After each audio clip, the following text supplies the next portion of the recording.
Christopher Steele, the former British intelligence officer who compiled an explosive dossier of allegations of collusion between the Trump campaign and the Kremlin, believes it to be 70% to 90% accurate, according to a new book on the covert Russian intervention in the 2016 U.S. election. The book, Collusion: How Russia Helped Donald Trump Win, by The Guardian journalist Luke Harding, quotes Steele as telling friends that he believes his reports, based on sources cultivated over 3 decades of intelligence work, will be vindicated as the U.S. Special Counsel investigation digs deeper into contacts between Trump, his associates and Moscow. "I've been dealing with this country for 30 years. Why would I invent this stuff?" Steele is quoted as saying. One of the reasons his dossier was taken seriously in Washington in 2016 was Steele's reputation in the U.S. for producing reliable reports on Russia, according to Harding's book.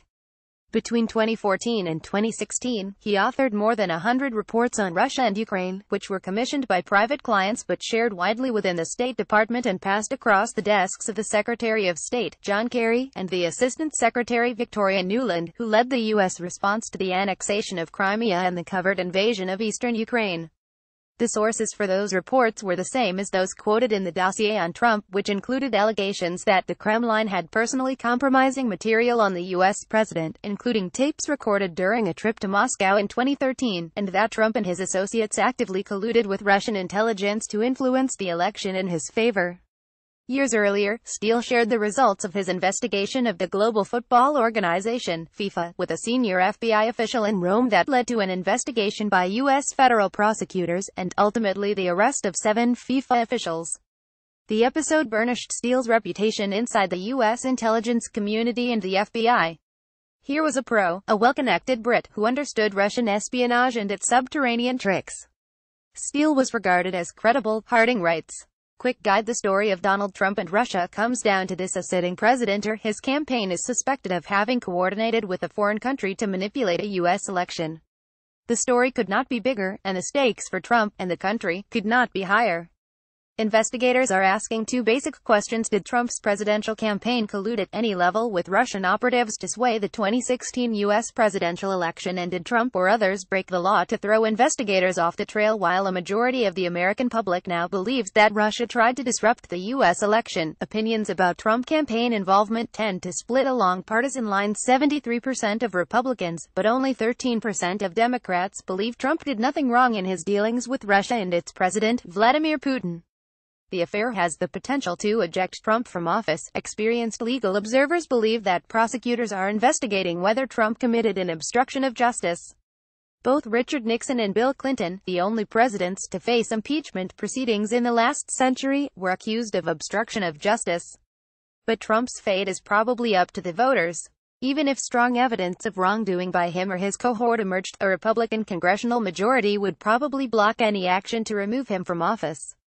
Such an action would be a historical rarity. Former foreign policy advisor George Papadopoulos pleaded guilty to perjury over his contacts with Russians linked to the Kremlin, and the president's former campaign manager Paul Manafort and another aide faced charges of money laundering. The investigations have an open timeline. Thank you for your feedback.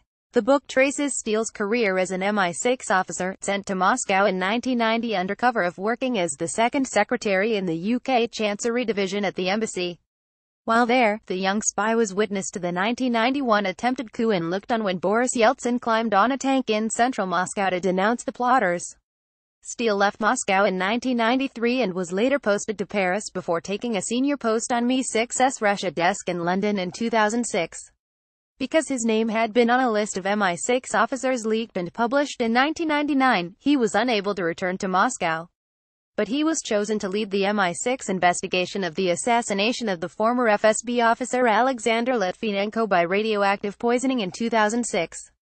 Steele left MI6 in 2009 to start up a commercial intelligence firm, Orbis, with a former colleague, Christopher Burrows.